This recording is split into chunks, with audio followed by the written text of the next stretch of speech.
I'm Monty Merrick, director of the Humboldt Wildlife Care Center, and it is December 31st, 2023.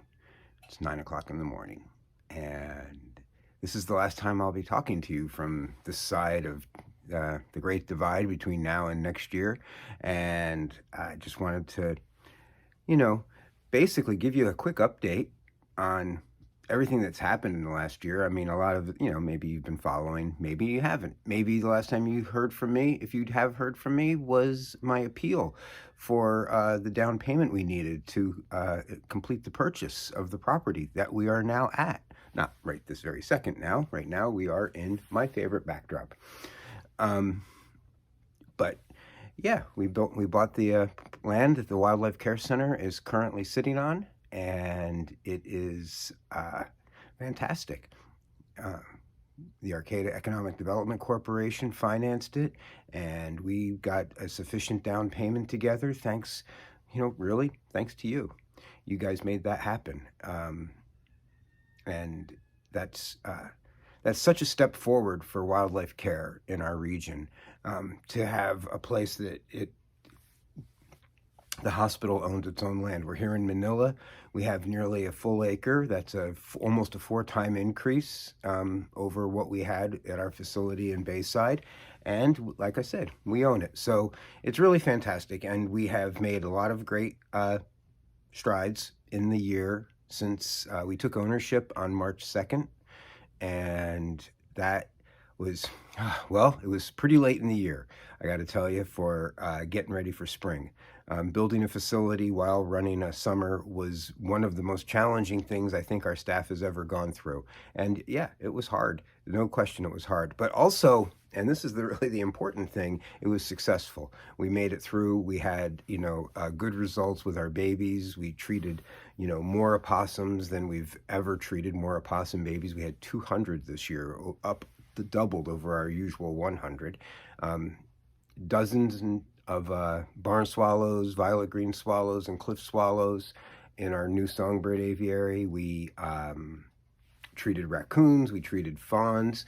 We even were able to, even in the middle of this challenging year, we were even able to take in the fawns who had no place to go in Redding. So it was, all in all, it was a challenging, difficult, and really rewarding and successful year. And I would never want to live another one like it again. And we're not going to, because right now we are in the middle of continuing to expand our capacity here. And we're not going to sit here by these books the whole time. I'm going to, get us up and walk around and show you a few things. But fawn pen, seabird pools, songbird aviary, mammal housing. We have our raccoon housing underway, and plans for more. And so I'm going to show you all of those things. Just want to basically thank you, everybody who supported us in getting our property purchased, and meeting our mortgage payments, and keeping our staff paid, and building our capacity back to where we were and beyond.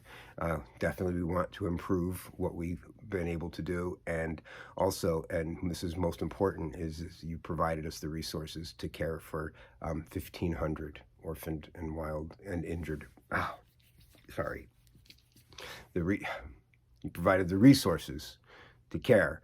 You provided the resources to care for 1,500 injured and orphaned wild animals of our region. So it's been a great year. Thank you. Okay, well, here we are outside. This is our new location, and maybe you've seen this before, but we're just going to do a quick little tour, and I'll show you what we've accomplished in this year. So we're walking right up now. We're headed right toward our fawn pen, and we built this. We built it in a hurry. It's just a stockade fence, basically, with a shed attached to it. So the shed is where young fawn that are first admitted to us would go, and in there is where we get them used to the idea of working from a bottle, drinking from a bottle. So obviously when a baby fawn comes in, they are, traumatized for the most part. The average fawn that we admit has just spent some time, possibly with their dead mom's body by the side of a highway. And typically they're not really that eager to like just jump up and accept us as their replacement and start drinking from a bottle. So it takes some doing, and that's where that happens in there. And then once they're on a bottle, they come out and into the fawn yard. There's no fawns in here right now. They're all been released for the season. But then we have these bottle racks, and that is where we put their bottles, so that there's a big separation between us and them, and that works out really great for those guys. Worked out great for these guys, the ones we had this year. And this, well, I'm really happy about this. We applied for, and we know Humboldt Wildlife Care Center is a member of the Oiled Wildlife Care Network, and that's it's unique in the United States. The Oiled Wildlife Care Network it's an awesome thing. It's a network of rehabilitators up and down the state who member organizations that are pre-trained in responding to like catastrophic oil spills, except for the, so there's some expansion in that mission. This year, Bird Ally X, we sent staff from here in Humboldt and also from other people who used to be here in Humboldt and have moved on to other parts of the state. We sent trained staff to help out with an avian botulism outbreak at the Tulare Wildlife Refuge down near Fresno and Bakersfield. So that was great that we were able to help out, that we had people who were ready to go and who could commit, and who had received training here, and so they were ready to basically just deploy on one of these larger emergency responses, such as a disease outbreak or an oil spill. And in any case, in the event, so as members of the Oiled Wildlife Care Network, we have to have a certain amount, we have to bring something to the party. And what we bring to the party is, here in Humboldt County, we are the plan for, let's say there's a catastrophic oil spill in Humboldt Bay. Please, no. But should there be one, Cal Poly Humboldt is a member org as well, and up there they have a facility to wash, a large caseload of birds. And it hasn't been deployed in that regard since 2011, when Humboldt Wildlife Care Center, we took a bunch of fish waste contaminated pelicans to that facility to wash them. And so it doesn't see a lot of action, but it's there, ready, turnkey operation to be built. It last responded to an oil spill in 1997 and 1999, the Curie and the Stuyvesant spills, both in Humboldt Bay. So, but in the event of a catastrophic oil spill, and let's say the hundreds of birds are rescued, then we would be those birds' destination between getting cleaned at the university and being conditioned for release. We got a grant from the OWCN to build 3 of these, and they are going to go, well, there's a temporary pool. We used that pool all summer. Baby murs were in that pool, and yeah, it worked. That's what I can say. Is it ideal? No, it was not. This pool will have recirculating water, so it's not just a bunch of wasted water. Anyway, this pool is nearly done. It may not look it, but it is. The liner is just basically waiting to be installed. That might even be what I do tomorrow. Okay, over there, well, songbird aviary, a small mammal house that would be like, say, good for squirrels and stuff like that. Right now it's set up and has, believe it or not, gulls in it. There's 2 western gulls that are recovering from their injuries in there. And then this unit right here is where we call it the opossumary, and that is where all of our baby opossums spent their that's where they learned. After they were weaned, they came out here, and that is where they learned to hunt and forage and do all the things that they need to do. And back over there at that little site, that is going to be a raccoon house. And right here, well, a dog dug this hole a bunch of years ago. And, well, I can tell you, she was a dog who came to Humboldt Wildlife Care Center because somebody thought that she was a wolf. And she was not. She was a Siberian Husky. But in any case, we took her and adopted her. And while she's no longer with us, but while she was here, she did do that.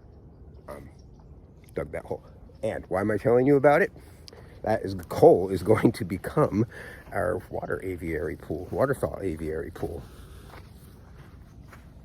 Okay, well, the last time you saw the front of this building, I bet you it was a garage door that we just opened up, and inside of it there was that RV that we just walked past. Well, it's no longer a garage door, as you can plainly see.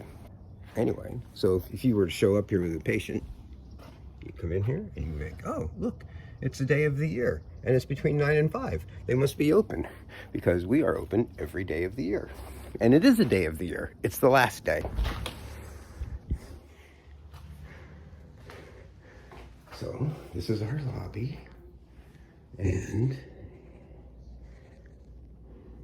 we're just going to take a peek in here now really quick. So this used to be oh look, it's staff on New Year's Eve.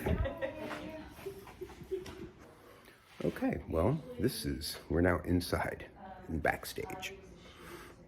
This is our command room right here. And, this is the back side of that wall I showed you on the front side. So, that's what I mean. We're backstage. It's kind of like being in Hollywood. There's our caseload right now. And that's who we have in care. So we've got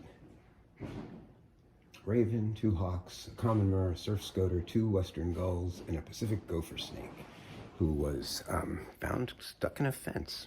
And any case,